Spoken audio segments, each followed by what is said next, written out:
Hey guys, it's Danielle, Vita Plastica. I'm back with some updates. I know I haven't done a video in a while and I've been meaning to do a million, and I've been kind of in a different headspace.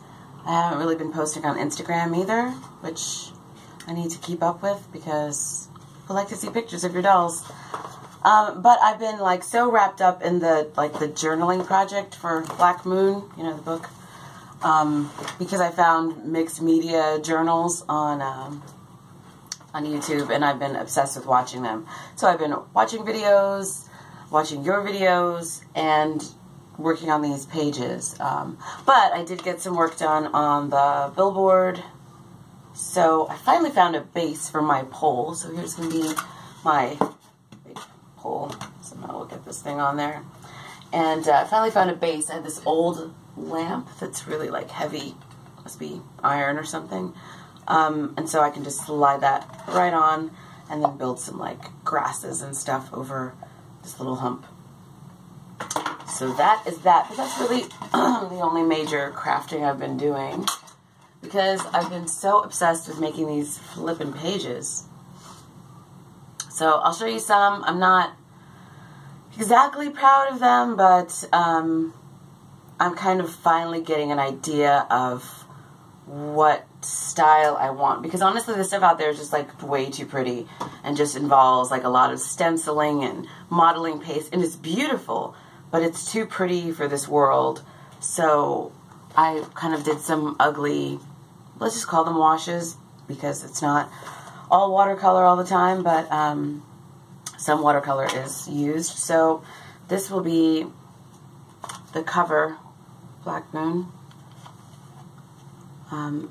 So of course it symbolizes the moon. It still has some Mod Podge that's drawing on there because I wanted to dirty up those words. So it's mostly meant to look, you know, post-apocalyptic and have some like patina and rust and some growing things and whatnot, and some circuitry, or at least some wires. So I'm not in love with it, and actually the one I did before, I don't even know what I did with it, was so bad I had to like rip everything off and just say this is scrapped. But you know, I get a feel for it. So here's some other pages I've been working on, and these are meant to just be the backdrop for the photos that I'll put in. It's not this way. It's a little bit more. And I should, oops, sorry. I forgot you were in my hand. I should probably put a little bit more thought into what's going to be on the page. So I've taken a break and I'm starting to shoot the photo story finally. I think I got my first shot off last night. I took 20,000 pictures to find something I like. Anyway, here's one my mom would probably like because it's got a lot of pink and brown. Let me see if I can close these blinds. Will it look any more? There just seems to be more color on there than you can pick up. That's fine. And then this like was kind of a mistake, and then I was like, oh, I like it. It's gross. So I just kind of imagined like an old barn with like layers of paint coming off. This one will be, I'm not sure how I feel about it. There's not a lot of contrast between the tree and the background. It looks kind of crappy. But this is where all the the family tree photos will be, so mostly this will be obscured, but I might want to go in and highlight some of the branches with some like lighter brown, maybe even some glitter. I think this is sort of the latest one. This is the latest complete one I just finished last night. It's just gross looking, but I'm actually very pleased with it. I just need to do things to pick up all of these little, like, ticket stubs and whatnot that are in here. And whenever I get a lacy thing, it gets all mucked up with the homemade gesso that I made. But this one is definitely my favorite.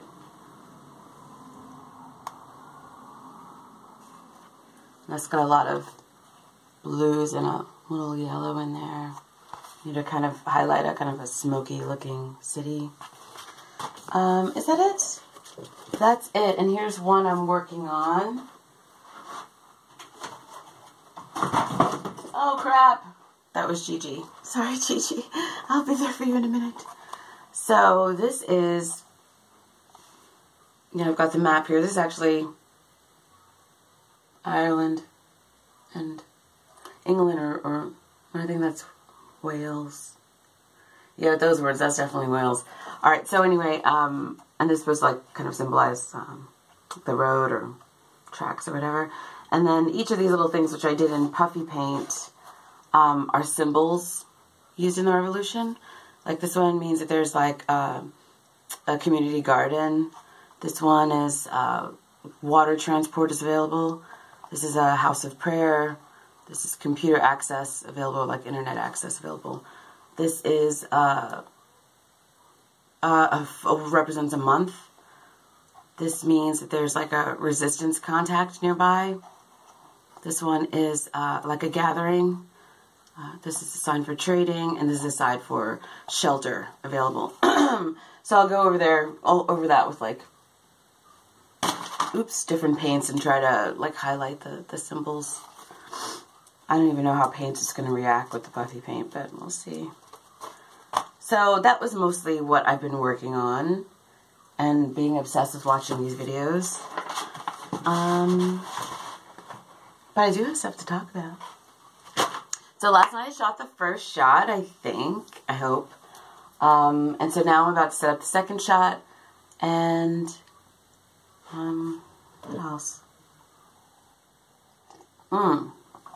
As you saw, Tillamook has a new home, and I'm so glad she's still Tillamook.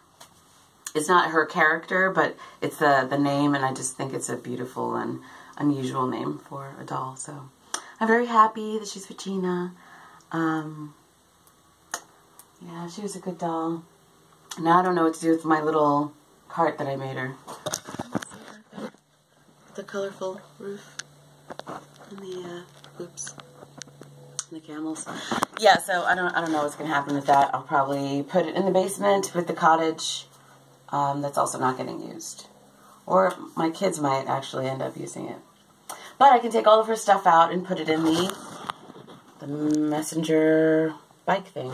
I haven't decided what this purpose is, because I don't feel like all the things in the caravan really, I mean in the, the covered wagon thing, all belong to future Gigi. Sorry, Gigi. I'm on camera with us.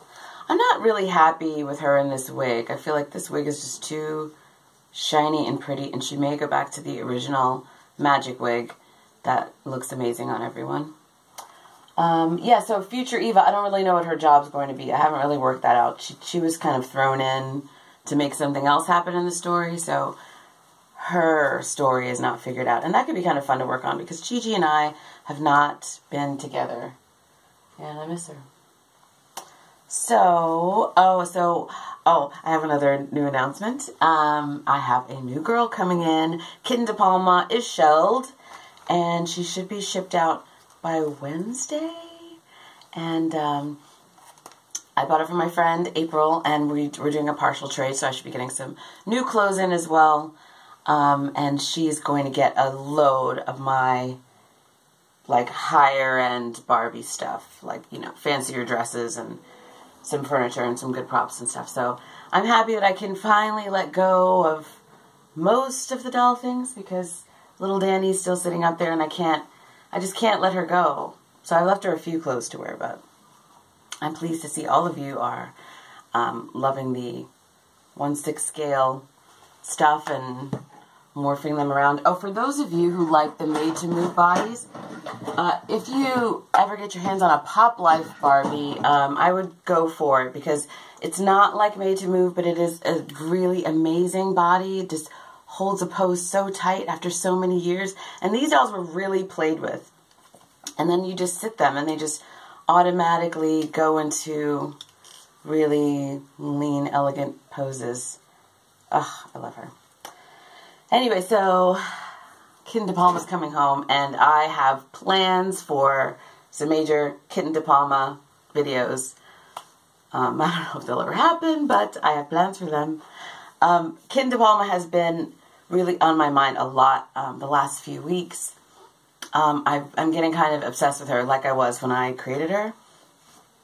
So I want to get into all that, how she came to be and what she's doing now. I've been listening to a lot of like old radio programs, like a Detective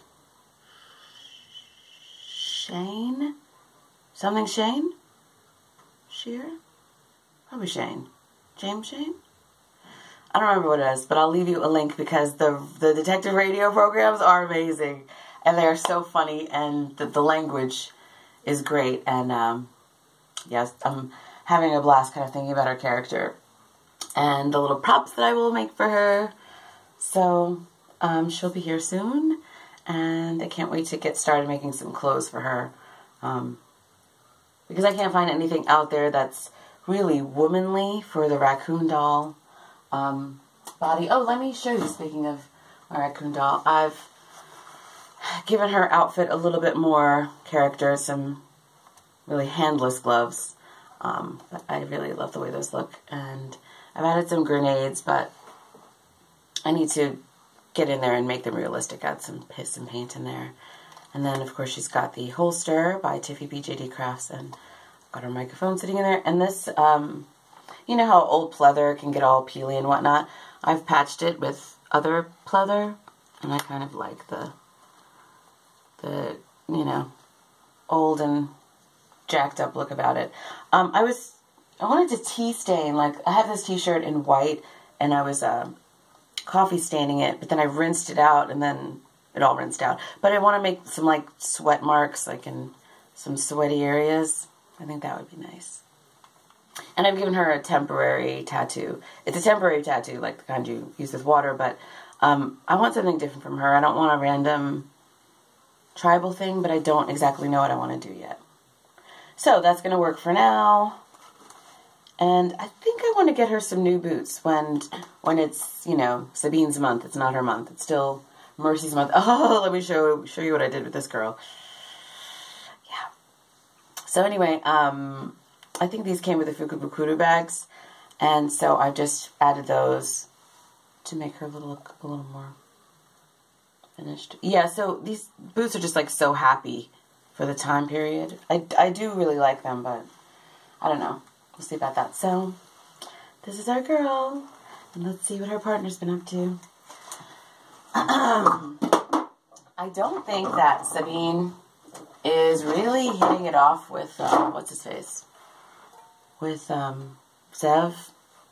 So, at least they're exes, but I wanted to do some backstories, and if she's not feeling him, you're not going to feel that they were ever in love, so I'm going to work on that. So I got a little drunk the other night, and I decided to change her face up a little bit. I just added more, like a dark kind of liquid liner to the eyes. She actually looks really good on camera. That's the thing about Mercy. She looks better on camera than she does in person, which is really good. But in person, I just feel like whatever I did to her just made her look like a drag queen. I mean, it's not like crazy, but she just seems to be the kind of doll that needs very minimal work done to her. Or else she'll look mannish. Not that there's anything wrong with that, but sorry about that, guys. Anyway, I wanted to make her a little softer, but she actually looks quite soft on camera, and she does have a fierceness to her on the DSLR camera. So anyway, since my phone thing doesn't like me right now, I might as well close. I think I've done all the announcements that I wanted to make. Kinda Palma's coming home, and it's so awkward to do a video when you haven't done a video in a while. I'm like, I don't know. I wasn't prepared for this. Alright, guys. Well, I love you. I'll talk to you soon.